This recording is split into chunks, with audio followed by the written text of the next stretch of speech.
Oke, Assalamualaikum warahmatullahi wabarakatuh.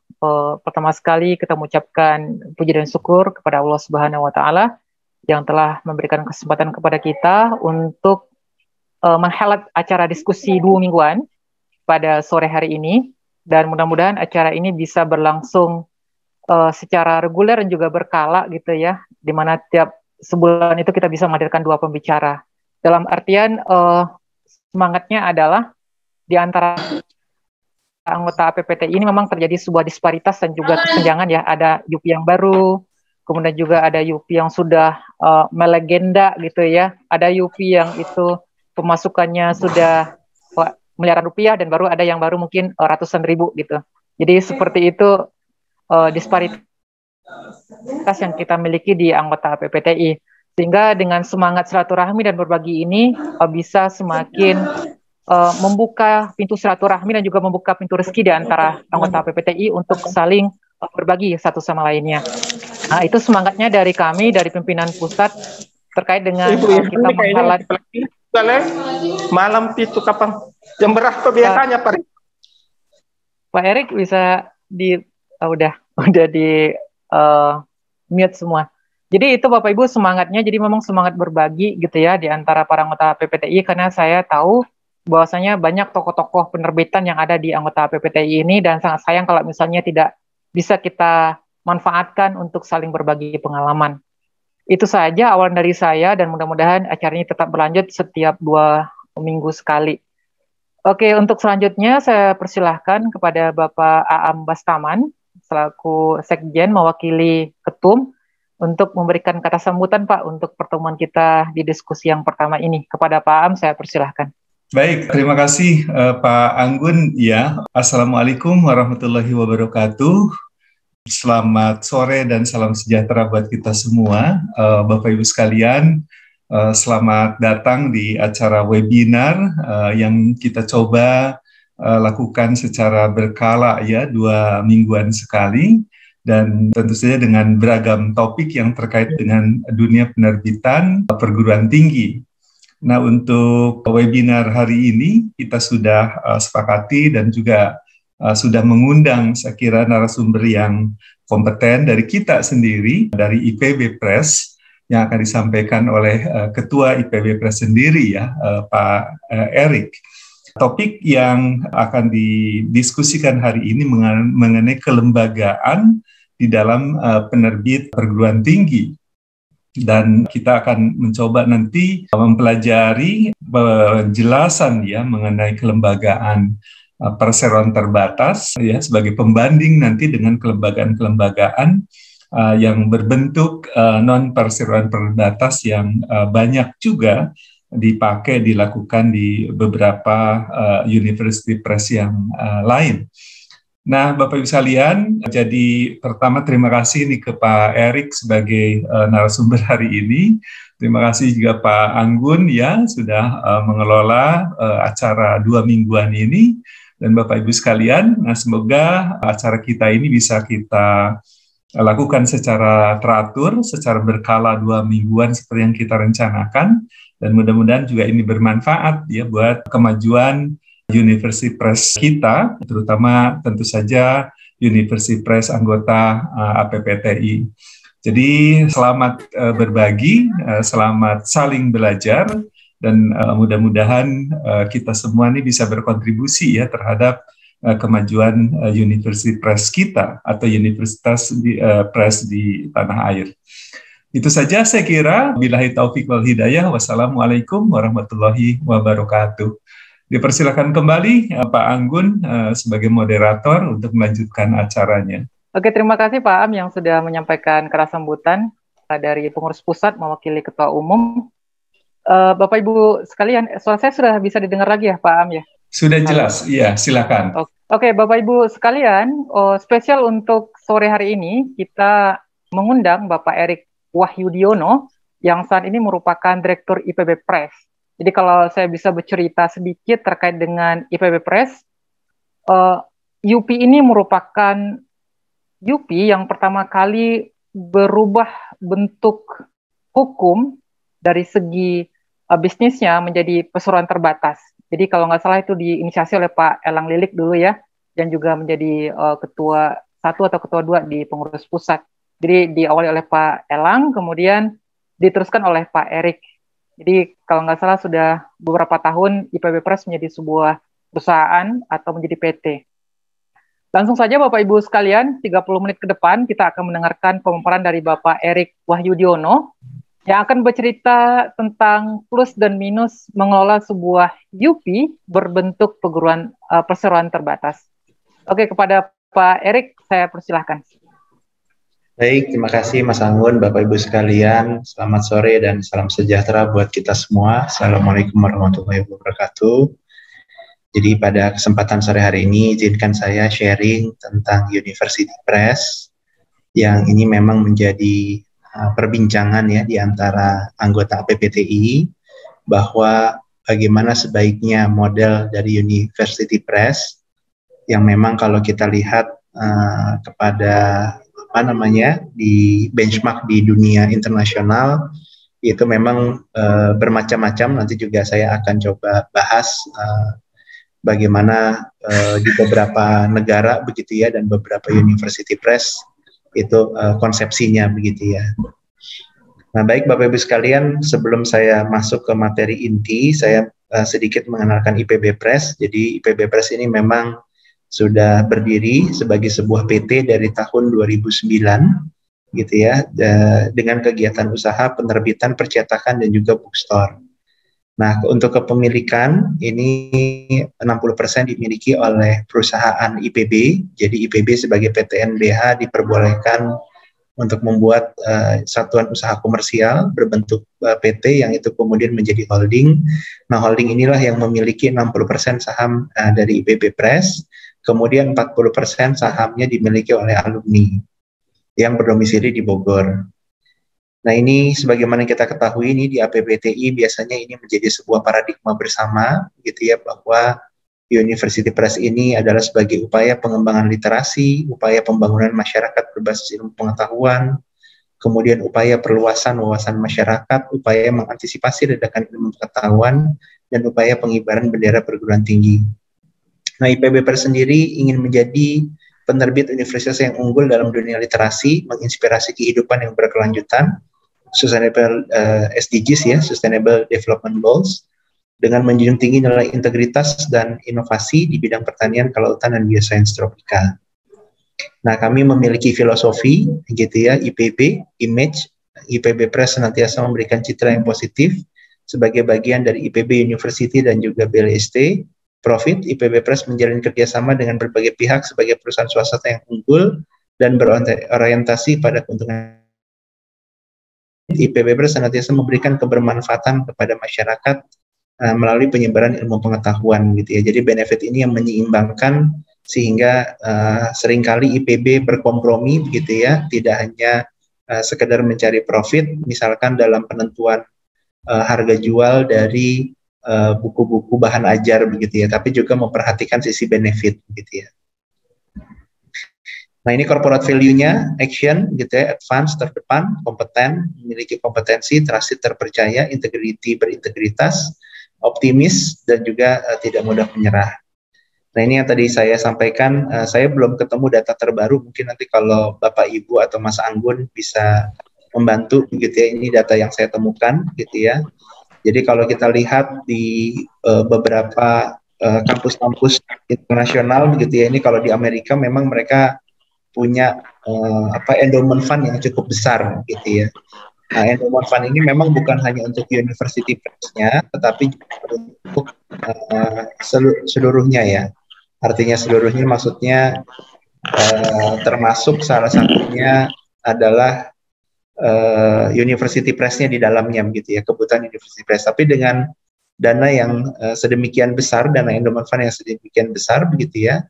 Nah, ini bisa memiliki bahan bakar yang mungkin bahan bakarnya cukup gitu ya. Nah, itu kita bisa lihat. Nah, itu yang sangat berbeda dengan kondisi yang ada di Indonesia gitu ya. Jadi kalau yang ada di Indonesia nih biasanya kita berebutan anggaran, terutama kalau dia masih berbentuknya satker gitu ya. Nah, tapi kalau di luar negeri memang sudah ada dana yang bisa dikelola, yang bisa menjadi bahan bakar untuk mereka bisa menghasilkan karya-karya terbaik, sehingga konsentrasinya itu tinggal berkarya gitu ya.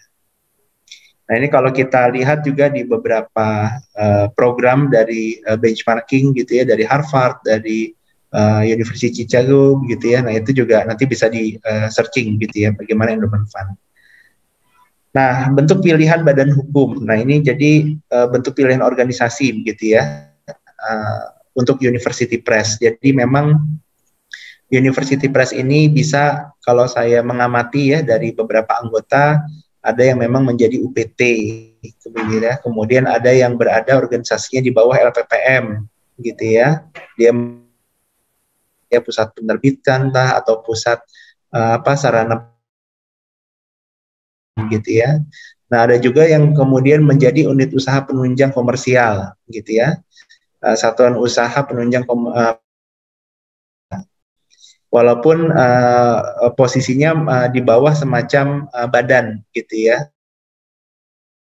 ITB Press tahu saya mereka bukan PT tapi masih di bawah badan gitu ya, badan pengelola usaha kalau saya tidak salah.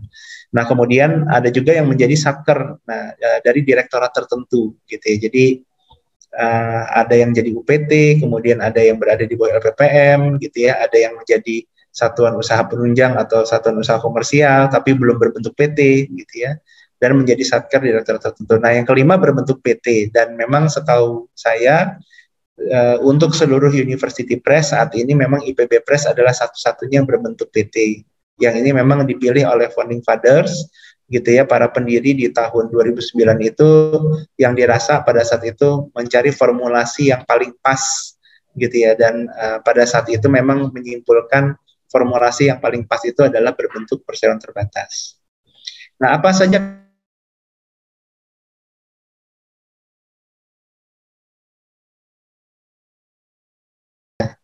Nah, jadi kalau kelebihan untuk mereka yang masih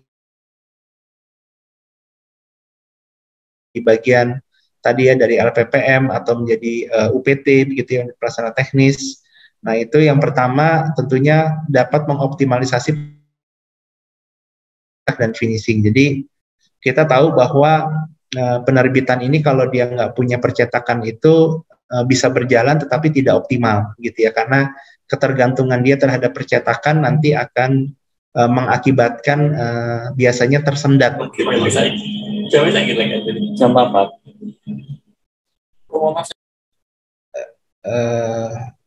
Udah ya, sudah di-unmute ya. Oke, kemudian jadi kalau dia non perusahaan terbatas atau masih unit kerja atau masih UPT gitu ya, nah itu bisa mengoptimalisasi pendanaan. Ini kata kuncinya satu aja, lobby anggaran gitu ya. Jadi sejauh mana kekuatan dari unit kerja gitu ya, dan juga keperpihakan gitu ya, artinya political will dari pimpinan institut atau pimpinan university begitu, untuk mereka bisa mengalokasikan anggaran yang cukup kepada University Press-nya gitu ya. Karena kalau dia masih berbentuk unit kerja kan berarti ya kata kunci untuk membuat program dan sebagainya nanti akan bergantung kepada itu. Nah kemudian yang kedua, tentunya keunggulannya tidak menanggung biaya penyusutan mesin secara langsung gitu ya. Jadi kalau di kami sebagai PT gitu ya, itu dalam laporan laba rugi mesin itu sudah wajib disusutkan. Untuk mesin yang besar katakanlah 8 tahun, untuk mesin yang kecil itu paling 4 tahun, sehingga mau ada produksi ataupun tidak ada produksi itu biaya penyusutannya sudah berjalan gitu ya. Nah kemudian potensi jangkauan terhadap penulis dosen akan lebih besar, karena memang ketika dia menjadi masih unit kerja itu bisa ada semacam executive order begitu ya, atau semacam rekomendasi dari kampus gitu ya, sehingga nanti yang berkaitan dengan publikasi penelitian atau memanfaatkan fasilitas dari kementerian atau program hibah itu bisa direct masuk gitu ya. Nah beda kalau nanti sudah berbentuk PT, itu mekanismenya berbeda. Nah tetapi ada kekurangannya begitu ya. Nah kekurangannya tentunya adanya keterbatasan pengembangan program tadi ya, apalagi kalau lobby anggarannya misalkan kurang gitu ya. Nah kalau lobby anggarannya belum berhasil gitu ya, maka yang akan terjadi pasti program-programnya nggak bisa berjalan. Kenapa? Karena memang ketergantungan dengan anggaran gitu ya. Nah kemudian yang berikutnya lagi adalah struktur cenderung kaku gitu ya. Jadi struktur cenderung kaku, tidak agile, dan biasanya sulit melakukan penyelesaian sumber daya. Ini terutama berkaitan dengan SDM gitu ya, karena di setiap kampus itu biasanya akan sangat membatasi gitu ya. Padahal kita sebagai sebuah organ yang memang harus bertahan, ya tadi ya, kalau pesanan lagi banyak harus siap nambah, kalau pesanan nggak ada harus siap ngurangin, kira-kira begitu. Kemudian kurang agresif, cenderung pasif, atau penyelesaian sistem insentif yang terbatas tadi, karena ada aturan kampus yang kemudian membatasi gitu ya. Jadi dia dibatasi oleh aturan kampus, ada standarnya, kemudian standar maksimum minimumnya itu tidak bebas. Beda kalau dia berbentuk PT, itu memang standarnya adalah market price gitu ya. Jadi market price dan juga kemampuan dari University Press-nya. Nah, kemudian terbatasnya pilihan dalam melakukan financial engineering. Nah, ini ketika dia non PT, nah ini biasanya dia akan kesulitan nih, karena biasanya mengandalkan sumber dananya itu ya dari anggaran gitu ya. Artinya kalau nggak ada anggaran, seolah-olah jadi nggak bisa jalan gitu ya. Nah, sementara kalau dia berbentuk PT begitu ya, nah itu yang menjadi kelebihan dari PT, dia memiliki pengendalian penuh secara operasional dan finansial gitu ya. Kemudian kita juga lebih mudah dalam menerapkan pola agile dalam melakukan optimalisasi sumber daya. Jadi tidak terjebak ke dalam model birokrasi gitu ya. Jadi saya pernah mengalami gitu ya, kalau kita di birokrasi mungkin untuk memberhentikan ASN yang katakanlah tidak perform itu kan sulit ya, mekanismenya gitu ya, administrasinya itu agak sulit. Tapi kalau di PT itu seluruhnya akan distandarisasi secara profesional gitu ya. Jadi untuk memberhentikan itu ya sudah ada undang-undang ketenaga kerjaan gitu. Jadi kalau tidak perform ya dia bisa diberhentikan kapan saja gitu. Jadi tidak terjebak begitu ya. Nah, kemudian pilihan financial engineering lebih beragam. Tadi ya, bisa memanfaatkan crowdfunding, bisa mencari investor gitu ya. Kemudian bisa perbankan gitu ya, sudah dia bisa bankable gitu ya. Dan juga kemudian kelebihan lainnya adalah dapat mengikuti tender di swasta dan pemerintahan gitu ya. PT. Walaupun tentunya ada kekurangan PT ya tadi ya. Keterbatasan penggunaan APBN. Jadi biasanya kalaupun mau dipaksakan polanya biasanya PT itu nanti harus nyewa gitu ya. Seperti waktu awal IPB Press berdiri, memang kami juga tidak langsung membeli mesin sendiri, tetapi awalnya adalah IPB yang membeli, kemudian PT IPB Press pada saat itu nyewa ke IPB gitu ya. Nah, baru kemudian nanti dari ketika sudah lebih established gitu ya, itu perlahan IPB Press mulai beli mesin sendiri, dan efektif 2014 ya, mulai itu sudah kami melakukan peremajaan-peremajaan itu sudah dengan dana perusahaan sendiri. Jadi tidak lagi mengandalkan kepada sumber pembiayaan dari anggaran APBN. Kemudian kelemahannya juga ini dari PT biasanya dianggap komersil gitu ya, sehingga citranya negatif karena memang di mana-mana namanya tujuan PT itu adalah mencari profit gitu ya. Makanya kalau kami selalu menyampaikan bahwa filosofi kami itu tidak semata-mata profit, tapi tadi ya, ada image gitu ya, ada benefit. Nah, itulah yang kita seimbangkan. Seringkali kami harus menurunkan profit, nah tetapi kalau kami memang menurunkan profit, maka image dan benefit yang didapatkan harus optimal sehingga dia bisa menyeimbangkan. Kemudian yang berikutnya menanggung seluruh biaya secara langsung tadi ya, biaya penyusutan, biaya SDM gitu ya.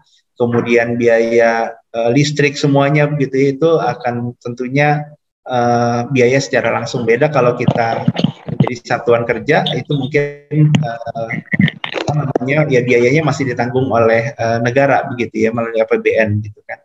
Dan kalau dia berbentuk PT, maka dia berpotensi mengalami kebangkrutan ketika mismanagement gitu ya. Nah, karena dia tidak bisa disubsidi gitu kan dari anggaran gitu ya. Jadi ya udah, hidup matinya itu tergantung kepada bagaimana dia bisa sustain dengan bisnisnya gitu ya.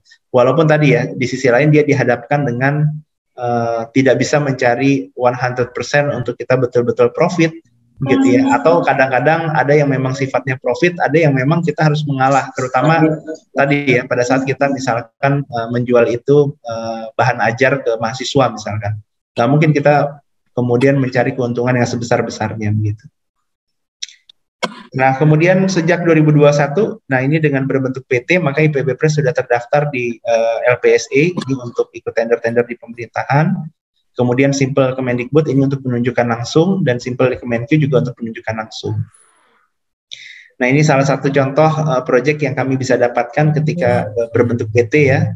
Jadi yang terbaru IPB Press mendapatkan memenangkan bidding gitu ya, ini melalui reverse auction gitu ya. Jadi tender ulang, dan karena hanya 2 penyedia yang lulus pada saat itu, sehingga 2 penyedia ini bidding secara terbuka di sistem, di online gitu ya.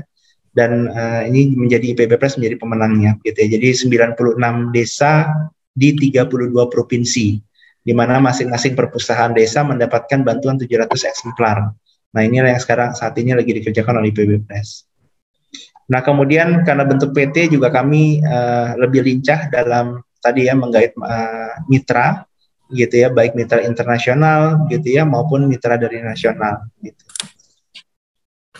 Nah, kemudian untuk Bapak Ibu sekalian, baik yang berbentuk tadi ya non-satker atau tadi ya ingin dihantarkan kalau memang secara kajian dari masing-masing kampus, karena tentunya tadi ya ada plus minus memilih menjadi satker atau menjadi PT. Nah, maka IPB Press membuat program University Press Management gitu ya. Jadi karena IPB Press sudah pengalaman tadi ya baik sebagai bagian dari IPB maupun sebagian dari PT, nah sehingga dengan modal inilah kami kemudian membuat program University Management. Jadi apakah nanti yang masih berbentuk satker ataupun di bawah LPPM gitu ya, itu mau dikembangkan, nah ataukah mau dihantarkan misalkan menjadi berbentuk PT, diubah model bisnisnya, nah itu kami punya sistemnya begitu ya.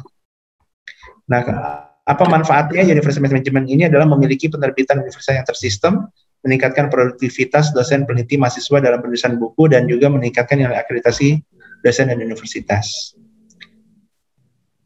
Nah, itu kira-kira Mas Anggun, saya kembalikan ke moderator sekilas tentang plus minus University Press gitu ya, baik memilih tadi ya ada 5 model gitu ya, kalau saya amati dari keanggotaan di APPTI, maka kalau memang ada saran dan masukan atau ada yang tadi kurang dalam penyampaian ya, karena ini mungkin banyak dari kampus lain yang selama ini belum berinteraksi bareng-bareng di APPTI, sehingga saya kekurangan informasi. Kurang lebihnya mohon maaf, saya kembalikan ke moderator. Terima kasih. Assalamualaikum warahmatullahi wabarakatuh. Waalaikumsalam warahmatullahi wabarakatuh. Terima kasih banyak Pak Erik yang sudah mengantarkan kita untuk mengenal terkait dengan IPB Press yang itu ternyata sudah menjadi PT di tahun 2009. Sedikit informasi saja Pak, kalau nggak salah yang kedua itu ITB Press kalau nggak salah Pak, yang sudah berubah menjadi PT gitu. Jadi, sudah sah ya? Kayaknya sudah sah. Jadi kayaknya kita sekarang sudah punya 2 kampus yang itu memiliki PT untuk pengelolaan Unipress-nya. Jadi Bapak Ibu sekalian, 1 jam ke depan saya akan membuka ruang yang selebar-lebarnya dan seluas-luasnya buat Bapak Ibu untuk bertanya ke Pak Erik, apapun pertanyaannya terkait dengan pengelolaan IPB Press, ataupun juga Bapak Ibu pengen curhat, saya persilahkan untuk 1 jam ke depan. Mungkin siapa dulu silahkan raise hand, atau langsung open mic-nya dan langsung perkenalkan diri. Dan ini sudah ada Bu Dini dari tim YKPN. Silakan Bu Dini dari Jogja. Ya. Selamat. Oke, YKPN. Selamat silakan, sore Bu Pak. Dini. Apa sudah terdengar ya? Mohon maaf saya tadi. Bersih Bu. Ya, mohon maaf tadi saya agak terlambat. Barangkali sudah diterangkan sama Pak Erik.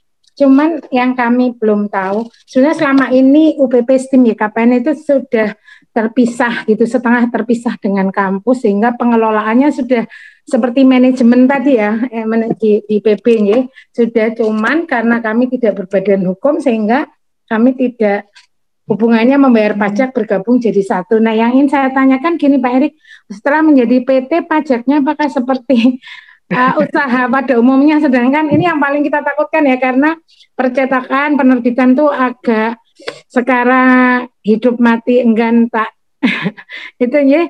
Untuk pajaknya gimana Pak Erik, mungkin bisa dapat gambaran apakah pajaknya murni seperti bisnis itu ataukah ada hal-hal yang memberatkan kaitannya dengan itu Pak Erik? Nyon sewu loh. Terima kasih Pak. Baik. Langsung Mas Anggun atau gimana? Oke, makasih Bu Dini. Pak Erik langsung jawab saja. Baik. Langsung aja Pak, langsung. Jadi Bu Dini, kalau untuk pajak tentunya karena kami sudah PT, kami mengikuti mekanisme pajak PT. Artinya as usual, normal sebagaimana sebuah bisnis. Yeah. Nah, tapi memang untuk produk buku itu sebetulnya ada peraturan Menteri Keuangan Bu. Jadi kalau untuk penerbitan buku itu memang dibebaskan dari PPN. Nah, tetapi memang nanti di percetakan itu tetap ada. Kalau untuk pajak di percetakan tetap ada. Nah, itu ada peraturan Menteri Keuangannya, Ibu bisa cari begitu ya di Google, peraturan dan buku. Itu memang ada syarat-syaratnya di peraturan Menteri Keuangan, itu sangat lengkap, Bu, syaratnya. Iya. Tapi kalau percetakan kita tetap kena PPN, betul. Ya Pak, jelas. Sedikit lagi ya Pak Anggun, yang saya mau sedikit lagi. Itu boleh. Semenjak jadi PT terus istilahnya ada proyek-proyek yang hubungannya dengan percetakan atau hanya melulu tentang buku ya Pak ya? Bisa didapatkan peluang itu? Kalau untuk peluang Bu, baik untuk buku maupun untuk percetakan keduanya bisa Bu. Nanti kan bergantung kepada namanya NIB Bu. Kalau Ibu nanti memilih daftar NIB, NIB-nya itu mau apa saja gitu. Oke. Udah jelas Pak Erik, matur nuwun sekali. Iya. Oke, makasih Bu Dini. Yang sudah raise hand itu ada Pak Indradin, kalau nggak salah dari Unan Press. Silakan Pak Indradin. Baik, terima kasih Mas Anggun. Selamat sore Mas Erik dan Bapak Ibu semua. Ya, saya dari Unan Press. Ya, kebetulan saat ini kami juga kan baru PTNBH ya. Nah, ini juga dengan OTK baru ini lagi sedang berubah-ubahnya ya. Nggak, mau mencari bentuk ini. Kemarin UPT, sekarang di bawah badan usaha. Jadi sementara belum jelas juga badan usahanya. Lagi transisi lah. Nah, jadi yang ingin kami tanyakan adalah yang pertama tadi Mas Erik kan menggambarkan ada plus minus ya. Tetapi kan dengan IPB mungkin berada di di lokasi yang lebih strategis dibandingkan kami di daerah. Nah, ketika kita murni mau menjadi, rencananya nih mau mengikuti aliran Mas Erik ini mau menjadikan badan usaha. Nah, kira-kira tantangannya kira-kira apa ya? Misalnya untuk bersaing itu kan perlu alat mungkin ya yang canggih atau modal yang besar. Nah, kira-kira apa tantangannya waktu di IPB memulainya? Nah, lalu kemudian kira-kira karena belum direalisasi, mana langkah yang baik memang menjadikannya badan usaha murni seperti PT atau mix lah ya, yang melekat ke lembaga. Mungkin itu saja Mas Erik. Terima kasih atas waktu. Terima kasih Mas Anggun. Ya, terima kasih Pak Indradin. Silakan Pak Erik. Baik Pak, jadi kalau memang berkaitan dengan IPB Press, sebetulnya historical IPB Press ini kan awalnya ini satuan usaha penunjang Pak. Jadi memang awalnya itu masih bagian dari IPB, kemudian support lah dari anggaran IPB. Nah, baru setelah itu memang dibikin PT, tetapi konsepnya adalah PT dia menyewa mesinnya, karena kalau misalkan nanti dia berbentuk PT langsung ingin memiliki tadi ya alat-alat yang cukup lengkap, memang akan jadi high investment, sementara PT-nya baru berdiri. Sebenarnya alternatifnya, kalaupun memang mau langsung ke arah PT, itu juga bisa aja bekerja sama Pak, istilahnya kalau bahasa kami saat ini sudah menjadi dapur dari 30 penerbit lain Pak. Karena banyak penerbit-penerbit indie itu yang mereka tidak punya percetakan. Nah, itulah market yang kami bisa ambil. Dan juga banyak penerbit-penerbit yang mereka misalkan mau tes market, misalkan hanya cetak 100 atau 200. Nah, itu tidak akan mungkin bisa kalau dia ke percetakan yang basisnya offset. Karena untuk basisnya offset itu paling minimal skala ekonomisnya adalah 1000 eksemplar. Sementara mereka penerbit-penerbit ini akan gambling kalau misalkan langsung 1000. Nah, disitulah peluang bagi IPB Press. Kami memiliki unit usaha retail yang itu memang melayani penerbit-penerbit lain, gitu ya. Itu untuk cetak di kami. Dan bahkan ada beberapa kampus, begitu ya, itu yang memang kami yang menjadi dapurnya. Hanya memang brand yang keluarnya tetap kampus tersebut. Gitu. Jadi dapurnya kami, jadi ibaratnya karena kampus tersebut baru mengawali, mereka menjadi frontlinernya. Nah, tapi sebetulnya seluruh pekerjaan penerbitan dan percetakannya itu disubkan kepada kami. Jadi kami istilahnya behind the screen aja, dapurnya aja lah, gitu ya. Jadi kalau kayak catering tuh dapurnya satu, tapi merek catering bisa banyak gitu, padahal dapurnya satu gitu. Karena kami sudah masuk ke dapur tersebut dengan berinvestasi kepada mesin-mesin cetak dan juga mesin-mesin finishing, dan itu harganya memang miliaran ya. Total investmentnya itu bisa hampir sekitar 10 miliar Pak kalau kita total untuk membuat yang standar setara dengan IPB Press gitu ya. Nah, jadi disitulah kami jadi punya keunggulan kompetitif di mana kami menjadi dapur dari banyak penerbit, dan ini biasanya kami sarankan kepada penerbit-penerbit yang memang baru mau mulai ini menjadi satu usaha. Jadi memang nanti tentunya target berikutnya adalah punya mesin sendiri, tapi target punya mesin sendiri itu kan nanti harus dihitung berapa skala ekonomisnya sehingga kemudian dikatakan layak gitu kan untuk sampai dengan punya mesin sendiri. Nah, itu memang harus didasari kepada bisnis plan-nya gitu ya. Jadi visibility study-nya harus dibikin dulu, artinya di wilayah Pak Indradin ini seperti apa situasinya, petanya, pemainnya siapa saja, mereka punya mesin apa, begitu kan. Kemudian ada marketing intelligence-nya gitu kan, berpura-pura jadi customer, kemudian nanya-nanya berapa mereka harga jual dan seterusnya, berapa lama kalau mau begini begitu gitu ya. Nah, itu memang harus ada visibility studies-nya dulu. Baru kemudian kita bisa menyimpulkan apakah di tempat Pak Indradin ini layak untuk masuk tadi ya ke dapur tadi, membuat dapur baru lah. Nah, sebagai informasi kami pun masih sampai hari ini masih menjadi dapur bagi sebagian rekan-rekan di Sulawesi, sebagian rekan-rekan di Kalimantan, dan sebagian rekan-rekan di Sumatera. Dan itu mereka masih jauh lebih efisien daripada mereka mencetak di lokalnya. Karena kadang-kadang di lokal itu merasa tadi ya, mereka punya istilahnya jagoan lokal, merasa jadi jagoan lokal begitu ya. Nah, tapi sebetulnya kalau harganya di-compare ke kami, bahkan dengan dikirim dari Bogor sekalipun itu masih jauh lebih efisien dibandingkan mereka mencetak di wilayahnya ke ke jagoan lokal itulah begitu kan. Nah, jadi itu yang situasinya saat ini terjadi, dan kalau dikatakan bagaimananya ya tadi Pak, memang harus ada visibility studies-nya dulu dengan melihat tentunya orientasinya kepada market. Nah, tapi sebagai sebuah tahap awal permulaan itu bisa saja tadi konsepsinya University Press itu menjadi frontlinernya, dapurnya biar kami yang kerjakan, nanti kami sudah punya skemanya di University Press Management itu Pak. Gitu. Jadi kami hanya jadi dapur aja gitu ya, kira-kira begitu. Pak Indradin, ada yang mau diperjelas lagi Pak? Kalau misalnya masih belum menjawab, mungkin ada beberapa hal yang ingin ditanyakan lagi, setelah saya persilakan Pak. Oke. Jadi pilihannya setelah dipersiapkan kajian-kajiannya tadi ya Pak Erik ya?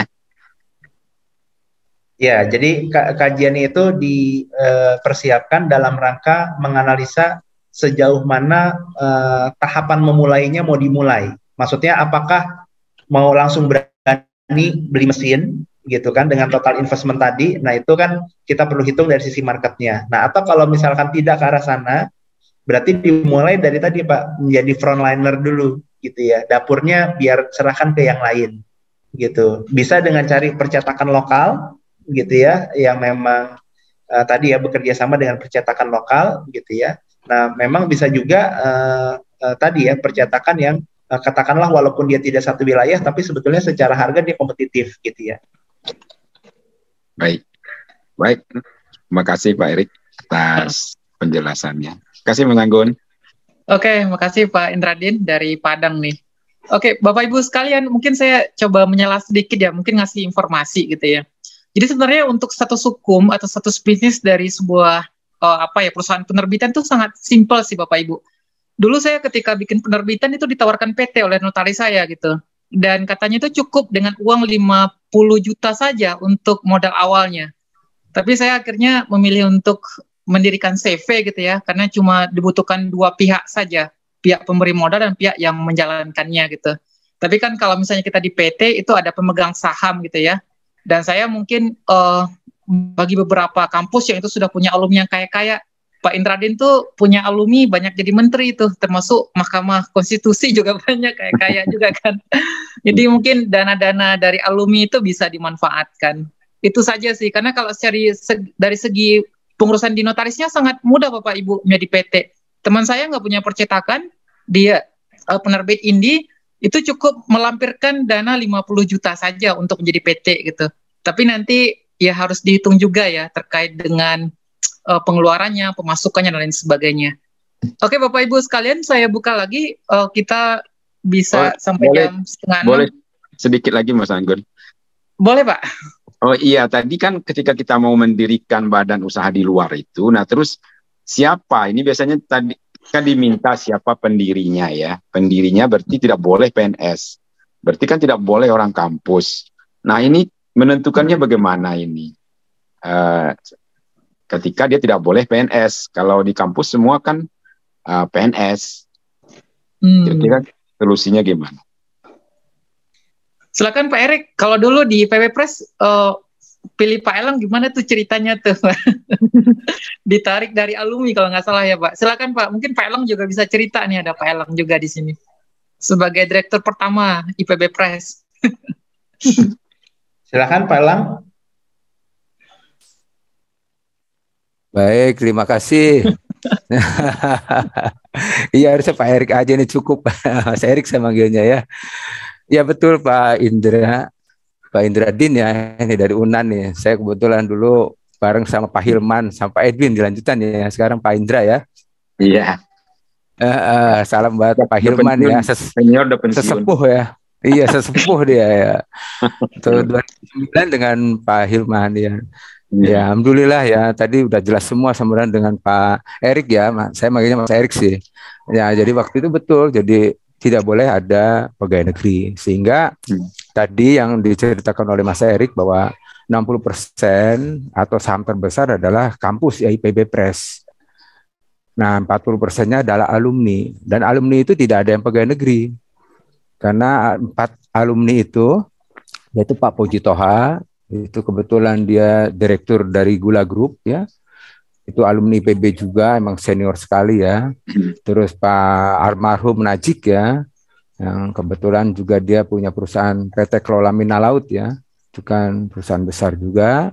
Terus Pak Arif Safari kebetulan juga waktu itu juga dari direktur Skovindo ya, BUMN ya. Jadi kalau BUMN kan sudah lepas lah dan sekarang sudah pensiun juga dari badan perusahaan BUMN itu. Dan saya waktu itu saya bukan pegawai negeri IPB Pak. Jadi saya bukan pegawai IPB sampai sekarang pun bukan gitu. Saya kebetulan ya itu saya lama di Gramedia kebetulan 15 tahun sehingga ya orang lain udah hebat nih Pak. Bukan hebat saya Pak, saya udah biasa. Kebetulan saya dilatih oleh Gramedia gitu. Jadi sebetulnya hal yang biasa seperti itu. Dan tadi yang ditanya dan dijawab oleh Mas Erik juga Pak Indradin betul. Jadi kalau mau ya semacam itu. Dan dari awal saya emang menerima itu ya. Waktu itu ada hampir semuanya dari Bengkulu, dari Medan, dari Unhas. Unhas tadi waktu itu tahun 2012 itu 40 judul ya cetak di IPB Press waktu itu. Ya waktu itu launching juga dengan Pak Menteri waktu Unhas. Itu mereknya tetap Unhas tapi ya dapurnya di IPB Press gitu. Jadi Pak Indradin mau seperti itu boleh gitu. Jadi tetap yang nongol itu adalah penerbitan Universitas setempat. Nah, jadi kalau tadi pertanyaannya bagaimana mendirikan perusahaan, betul waktu itu tidak ada pegawai negeri. Karena Pak Rektor aja waktu itu Prof. Heri ya, Suhardianto sebagai rektor itu hanya mewakili pemegang saham terbesar yaitu IPB Press Pak. Gitu. Jadi bukan sebagai pemilik, karena pemilik emang nggak boleh pegawai negeri. Jadi tidak ada pegawai negeri di situ. Gitu Pak. Ya, terima kasih kalau kesempatan ya. Silakan lanjut dengan Mas Erik nih. Jagonya Mas Erik sekarang tuh. Lebih hebat dia. Saya hanya bisa membuka jalan saja. Silakan kembalikan. Terima kasih ya. Sukses semuanya. Oke Pak Erik, mungkin ada yang mau ditambahkan Pak dari penjelasan Pak Elang tadi? Jadi Pak Indradin kalau yang berkaitan dengan PTNBH itu sebetulnya kan memang dalam perpresnya itu sudah diperbolehkan Pak membuat satuan usaha komersial. Yeah. Nah itu nanti sebetulnya tinggal diturunkan nanti dengan melalui peraturan rektor atau peraturan MWA begitu ya. Itu nanti seperti apa konsepsi badan usahanya. Kalau di IPB itu polanya adalah pembentukannya holding dulu, Pak. Makanya dulu kan saham IPB Press itu dulu milik institusi IPB. Nah, tapi setelah terbentuknya holding di tahun 2000 berapa saya lupa, itu memang sahamnya kemudian dialihkan ke holding, Pak. Begitu. Jadi tidak direct kampus yang punya. Nah, tapi itu bergantung kepada bagaimana model satuan usaha komersial yang nanti akan dibangun di UNAN, gitu ya. Apakah melalui holding? Apakah langsung gimana, Pak? 2013 kayaknya itu. Oh, 2013 ya. Iya, sebelum Mas Erik ya kayaknya. Iya. Jadi awalnya itu milik IPB, tapi 2013 kemudian dialihkan ke holding, Pak. Nah, tapi bisa juga modelnya adalah direct, artinya memang kampus tidak punya holding. Nah, itu kan langsung kemudian bikin perusahaan yang dibatasi ya, maksudnya dibatasi ruang lingkupnya. Tapi memang kalau tidak langsung holding, biasanya nanti manajerialnya yang akan akan kesulitan, Pak. Kesulitan dalam pengertian pada saat masing-masing perusahaan ini sudah berkembang. Nah, itu ketika dia mau disatukan agak rada susah tuh. Nanti biasanya kampus yang kelimpungan buat organizing-nya gitu kan.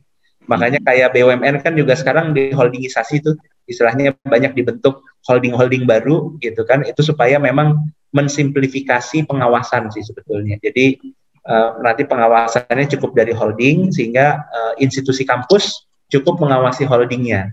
Nah, biar holding yang mengawasi anak perusahaan. Kira-kira gitu, Pak, konsepsinya. Kalau di IPB gitu ya. Oke, Pak Erik, ini ada permintaan dari Bu Triharsini.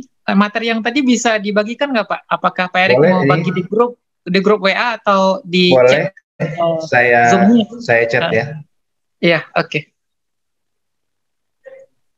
Oke, Bapak Ibu, kita masih punya waktu sekitar setengah jam lagi. Bagi Bapak Ibu yang ingin bertanya, saya persilakan langsung saja di open mic-nya.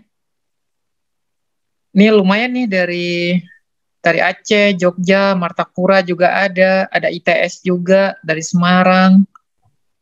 Silakan Bapak Ibu, Pak Ahek Hidayat juga ada nih, Pak Abdul Hadi juga ada. Silakan kalau Bapak Ibu ingin bertanya ke Pak Erik, saya persilakan. Ya, saya Mas Anggun. Iya, Bu Triharsini ya, silakan Bu. Iya, minta maaf Mas Anggun dan teman Bapak Ibu yang lainnya, saya tidak bisa on cam ya karena lagi di jalan juga. Jeh, minta maaf sebelumnya. Gini Jeh, selamat sore Pak Alang. Kita pernah ketemu waktu pembentukan APPTI pertama di Kebun Raya Bogor. Iya Bu. Iya. Ini saya sekarang kembali lagi ke UPP STIM YKPN. Alhamdulillah, alhamdulillah. Iya. Iya, begini, saya mau langsung aja minta saran dari bapak-bapak dan ibu-ibu, bapak-ibu semuanya yang ada di sini. Jadi begini ya, kalau UPP STIM YKPN, jadi ini saya langsung terbuka aja karena kita satu asosiasi ya, University Press gitu. Jadi kalau di STIM YKPN, seperti yang Bu Dini telah sampaikan tadi, kita itu, jadi strukturnya itu agak berbeda dengan IPB Press tadi ya Pak Erik. Jadi kalau kami itu seperti unit bisnis gitu, unit bisnisnya dari kampus, cuman karyawan di penerbitan dan percetakan kami itu bukan karyawan kampus, tetapi pimpinannya itu adalah dosen dari kampus begitu. Nah, ini memang kami itu dari dulu berpikir kepengen menjadi badan hukum gitu. Tapi seperti Bu Dini sampaikan tadi, itu kami agak khawatir dengan pajak gitu. Karena selama ini pajak kami mengikuti NPWP-nya yayasan gitu. Jadi kami ini masih apa ya, kalau orang Jawa bilang mangu-mangu gitu Pak Erik, Pak Lang dan teman-teman yang lain agak ragu-ragu mau berbadan hukum enggak ya begitu. Walaupun tadi Mas Erik sudah menjelaskan kalau penerbitan itu enggak kena PPN ya, tapi kami kan jadi satu. Kami penerbitan dan percetakan gitu. Nah, saran dari Bapak Ibu yang sudah mengelola perguruan tinggi dari proses yang belum berbadan hukum akhirnya berbadan hukum begitu ya. Oh iya, kami perguruan tinggi swasta ya. Nah, itu sarannya gimana ya? Sebaiknya unit penerbit di STIM YKPN ini sebaiknya berbadan hukum atau enggak begitu? Begitu Mas Anggun yang ingin saya mintakan pendapatnya dari para pakar pengelola University Press di sini. Terima kasih Mas Anggun. Oke, makasih Bu Triharsini. Langsung saja mungkin dari Pak Erik dulu. Nanti kalau misalnya Bapak Ibu ada masukan buat Bu Triharsini, nanti bisa berbagi juga di sini. Silakan Pak Erik.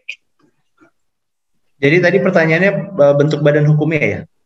Iya, sebaiknya itu berbadan hukum atau enggak gitu ya Pak Erik ya. Karena kami swasta, kami sudah lama, sudah 32 tahun. Dan alhamdulillah selama ini memberikan kontribusi yang cukup lumayan juga buat kampus begitu. Walaupun kita semua mungkin mengalami ya bahwa pada 2-3 tahun ini ya memang dari profit kita pasti hampir rata-rata lah kita turun begitu. Nah, saya minta sarannya aja sebaiknya berbadan hukum atau enggak, karena kami selama ini tidak berbadan hukum, Pak Erik. Begitu. Kalau dari saya, Bu, saya sulit memberikan saran ini bagaimana tanpa bisa mendapatkan gambaran atau perspektif yang utuh terhadap situasi dan kondisi yang ada, gitu ya. Makanya maksud saya begini. Jadi misalkan kayak tadi kan Ibu menyatakan bahwa alhamdulillah bisa berkontribusi ya. Kalau memang sudah bisa berkontribusi ya sudah, nggak usah berbentuk badan hukum juga nggak apa-apa begitu kan. Toh juga sudah ada begitu kan. Tapi memang itu kan nanti sangat kasuistik ya. Artinya kasuistik itu mungkin bagi university press tertentu memang dia harus badan hukum. Tapi bagi university press yang lain ya tadi tanpa badan hukum, Bu Tri sudah membuktikan bahwa tanpa badan hukum bisa berjalan dan bisa berkontribusi gitu. Jadi kan ya udah nggak apa-apa begitu kan. Nah, tapi kalau mau dikatakan lebih baik mana, ya itu memang tentunya kita harus melakukan kajian dulu secara komprehensif dari berbagai sudut pandang gitu. Artinya nggak bisa saya simpulkan, Bu, lebih baik berbadan hukum, oh tidak gitu. Itu kan kita harus lihat perspektifnya. Misalkan tadi ya, apa kelemahannya tadi ya yang belum berbadan hukum, mungkin Ibu jadi secara pajak lebih ringan begitu ya. Jadi tidak ada kewajiban lapor pajak dan sebagainya begitu ya, karena memang tidak ada badan hukumnya begitu kan. Nah, tapi di sisi lain mungkin pengembangannya terbatas. Kenapa saya katakan terbatas? Misalkan penerbitan Ibu nggak bisa misalkan mengikuti satu proyek tertentu. Misalkan saat ini KPK sedang ada 2 pekerjaan, yang itu IPB Press yang menangkan untuk pengerjaan buku, pembuatan buku keluarga berintegritas, kemudian juga pembuatan buku kerawanan korupsi di bidang pengadaan barang dan jasa. Gitu ya. Nah, itu kan kalau dia tidak berbadan hukum tidak bisa. Kemudian kalau dia tidak berbadan hukum, dia juga tidak bisa untuk ke swasta gitu ya. Karena biasanya swasta kan dia perlu jelas nih ini dari mana gitu ya, atau yang menjamin siapa. Mungkin kalau ada yayasan, mungkin swasta masih bisa. Tapi kalau ke pemerintahan itu pasti dia harus berbadan hukumnya adalah PT gitu ya. Kalau atau badan usaha lah, mau PT, mau CV gitu ya. Nah, jadi kira-kira begitu, Bu. Jadi kalau misalkan dikatakan lebih baik badan hukum atau tidak, ya kalau Ibu mengatakan bahwa dengan tidak berbadan hukum sudah bisa berkontribusi, ya dan memang sudah cukup dengan itu, ya nggak masalah juga, gitu ya. Karena tadi akan pasti disesuaikan dengan situasi dan kondisi dari masing-masing university press-nya.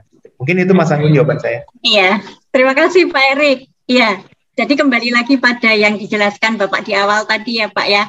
Mungkin kelebihan kelemahannya begitu ya Pak. Betul.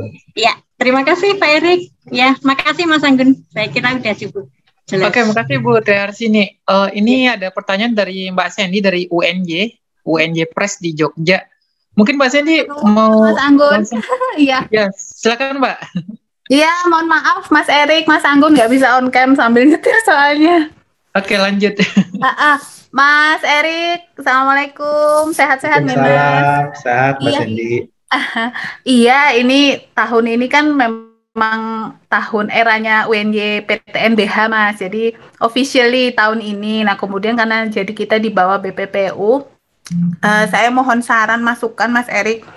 Ini cara mengoptimalkan kinerja ini bagaimana? Karena kalau untuk dapurnya insya Allah kita udah kuat ya Mas Erik. Jadi ada untuk proses pracetak hingga cetak kita juga sudah bisa menangani sendiri. Bahkan beberapa perguruan tinggi LPTK yang dulunya LPTK itu kan juga sudah kerjasama dengan kami. Nah dengan mesin kami memang mesin-mesin lama, Mas Erik, mesin-mesin offset, mesin digital kami juga sudah tidak bisa dioperasikan. Waktu itu pengadaannya bareng sama Unsyah Press. Unsyah juga sama-sama rusak, jadi udah nggak bisa dipakai lagi. Jadi yang masih tersisa mesin offset. Kemudian mohon sarannya Mas Erik, ini bagaimana mengoptimalkan men-push orderan gitu loh Mas. Karena dari intern pun yang tadinya paper base itu kan sekarang udah beralih ke computerized, bahkan untuk pencetakan MKU, kemudian produk-produk akademik itu juga udah ini ya lebih ke computerized nih. Terus bagaimana Mas Erik, kita strateginya yang bisa kita lakukan bagaimana? Begitu Mas Erik, terima kasih Mas Anggun. Iya Mbak. Silakan Pak Erik. Jadi kalau ya tentunya jawabannya pasti learning and development. Nah, cuman kemudian apa isi dari learning and development-nya? Nah, itu lagi-lagi kita perlu mengkaji juga sih situasinya. Misalkan SDM-nya ada berapa banyak, latar belakangnya apa, saat ini mengerjakan apa. Kemudian ya kalau bahasa saya membiasakan di IPB Press itu selalu setiap program gitu ya, siapa mengerjakan apa dalam waktu berapa lama dengan outputnya apa gitu. Jadi itu yang namanya action plan itu setiap orang di IPB Press, terutama bagian sales marketing, produksi dan operasi, itu wajib dia bisa bikin. Nah, sehingga dari situ kita bisa memetakan tuh dengan resources yang ada gitu ya, itu kita sebetulnya kapasitas terpasang kita berapa gitu ya, baik dari sisi mesin, dari sisi SDM, karena nanti pilihannya kan tinggal tambah waktu, tambah mesin, tambah tenaga, tambah orang maksudnya begitu. Itu kan pilihan-pilihan ketika tadi orderan. Nah, berkaitan dengan orderan yang kemudian saat ini ada transformasi begitu ya, dari yang tadinya paper based ke computerized, sebetulnya banyak peluang di luar itu yang memang tetap masih memerlukan bahan cetak gitu ya. Jadi walaupun memang secara pangsa pasar turun, tetapi secara potensinya itu sih kalau kami masih melihat sumber marketnya yang masih oke. Makanya kalau kami sekarang justru mencari kolaborasi aset. Jadi kami basisnya sekarang udah, kalau untuk offset itu tidak lagi beli mesin, tapi mesin-mesin yang mereka nganggur, nah itulah yang kita pakai gitu. Jadi karena kalau kita beli kan harus nanggung biaya penyusutannya, belum memang harganya juga cukup mahal. Nah, tapi yang terlanjur udah punya mesin, ya memang berarti harus memperkuat di sisi sales marketingnya.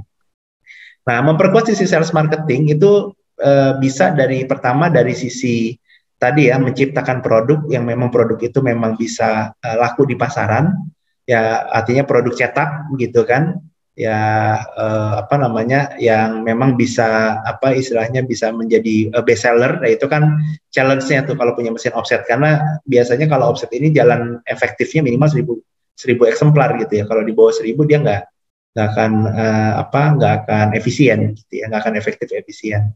Nah, atau yang kedua memang itu tawarkan ke penerbit indie. Nah, tapi memang juga ada kendala kalau offset tadi, karena memang skala ekonomisnya minimal 1000, itu tidak semua penerbit juga mau mencetak 1000 gitu. Karena memang sekarang eranya adalah era print on demand, artinya orang rata-rata cetak 50, 100 gitu ya, atau bahkan dia menghindari stok. Jadi memang sama nih kayak kami jualan di pppress.com, itu kami paling menstok itu hanya 4 buku, karena memang kalau dia di dunia cetak tuh kita sebut 4 up ya, kalau dia ukuran bukunya 4 up gitu ya, maka kita sekali cetak itu hanya 4 gitu kan. Nah, tapi kan kalau offset dia harus cetak skala ekonomi 1000.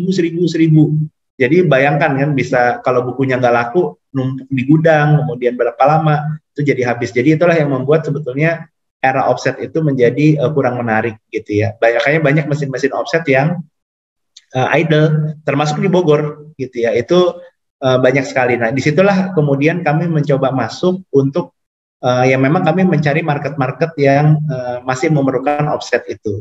Contoh kemarin kami dapat di Lampung gitu ya. Cuman lagi-lagi memang ini hanya bisa dilakukan kalau dia sudah berbentuk PT gitu ya. Nah, karena tadi ya marketnya adalah market pemerintahan yang memang melalui bidding, sehingga pilihannya kalau nggak CV ya PT. Nggak ada pilihan lain gitu ya.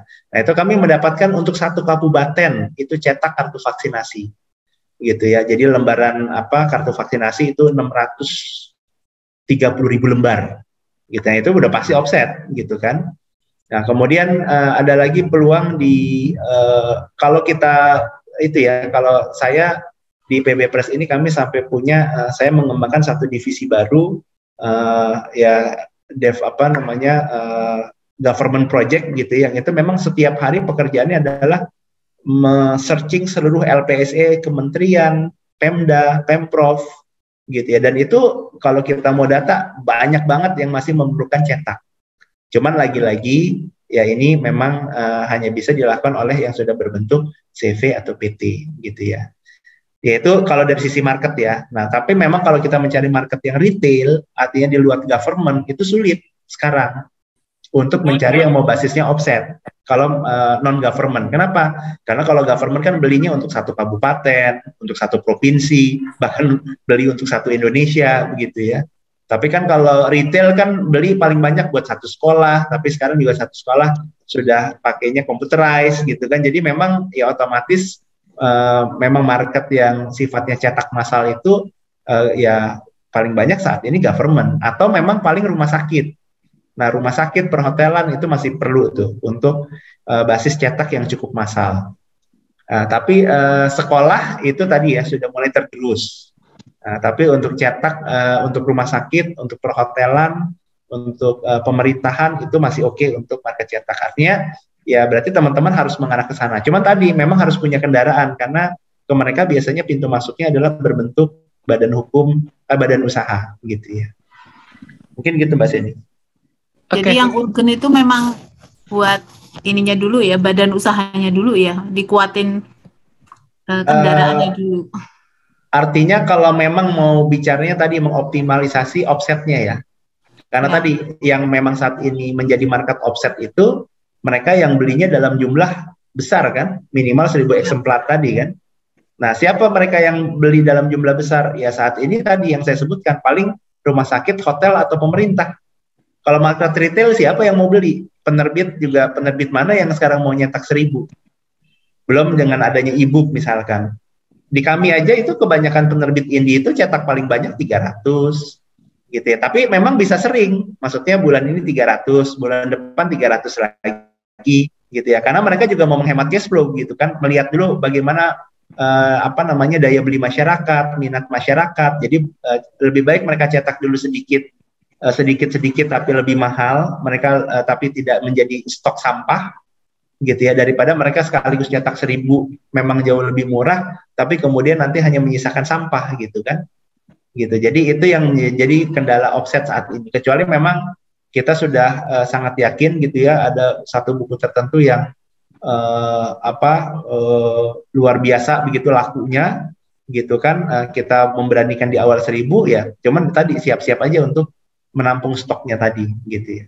Jadi kendala di offset sekarang gitu, karena kecenderungan market sekarang offset itu untuk retail atau penerbit indie itu nggak ada mereka yang mau di offset, minim lah, kalaupun ada sangat minimal gitu ya. Kebanyakan itu pasti mereka yang cuma mau cetaknya 50, 100, lihat dulu nih respon pasar bagus, cetak lagi 200, basisnya PO kan, jadi uang masuk dulu gitu kan, nanti uang udah masuk, PO 2 minggu baru barang nyampe kan gitu ya. Pola-pola yang dikembangkan kan sekarang gitu.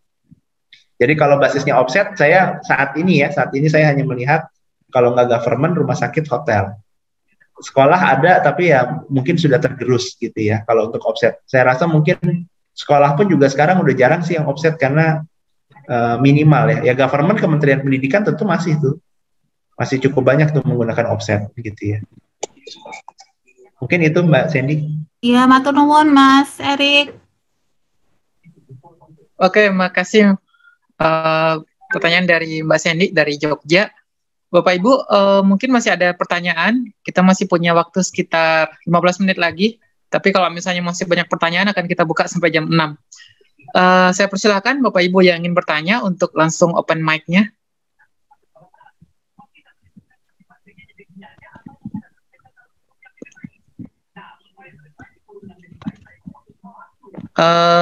Apakah masih ada yang ingin bertanya? Saya persilakan Bapak Ibu, mumpung ini kesempatan emas bisa langsung ketemu dengan Pak Erik gitu ya. Mungkin ada hal-hal yang ingin ditanyakan atau ingin dikonsultasikan, ya saya persilahkan.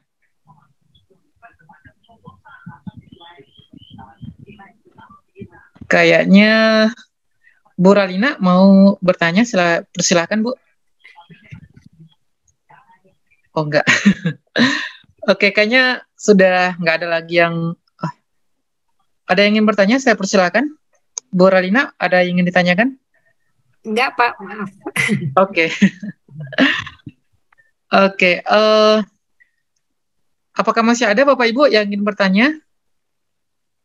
Silakan langsung dibuka mic-nya. Oke, kalau tidak ada lagi, mungkin untuk penutup, mungkin ada beberapa saran ataupun juga closing statement dari Pak Erik terkait dengan tema yang kita angkat pada sore hari ini, Pak. Saya persilakan Pak Erik. Baik, Mas Anggun. Jadi kalau Bapak Ibu sekalian, kalau bagi kami ya, bagi saya terutama memang kalau untuk IPB Press yang memang karena dia awal sudah PT, ya saya sifatnya lebih kepada melanjutkan estafet. Tapi saya tidak pernah mengambil sebuah kesimpulan bahwa PT ini lebih baik daripada yang non-PT gitu ya. Ini akan sangat bergantung kepada visi misi gitu ya, situasi dan kondisi dari masing-masing University Press, sehingga yang terbaik gitu ya di satu University Press belum tentu menjadi pilihan terbaik di University Press yang lain. Nah, tapi karena IPB Press sudah memang memilih menjadi PT dari awal saya diberikan amanah di sini, maka ya saya akan cenderung bagaimana memang mengembangkan ini secara PT gitu ya. Walaupun kami tetap mempertahankan filosofi kami gitu ya, yang tetap memperhatikan adanya benefit tadi, kebermanfaatan untuk masyarakat, sehingga profit itu bisa kami kompromikan gitu ya, selama memang pemilik kami, yaitu dalam hal ini PB University juga bisa mengerti ya. Artinya jangan sampai kan di sisi lain kadang-kadang kita dituntut dividen yang besar, harus nyetor keuntungan yang besar ke kampus, tapi di sisi lain kami juga tidak boleh misalkan tadi ya membebaskan secara harga. Artinya harus ada trade off gitu ya di sana. Artinya kalau memang profitnya, benefitnya mau kita besarkan, maka ya profitnya harus kita minimalkan, kira-kira begitu.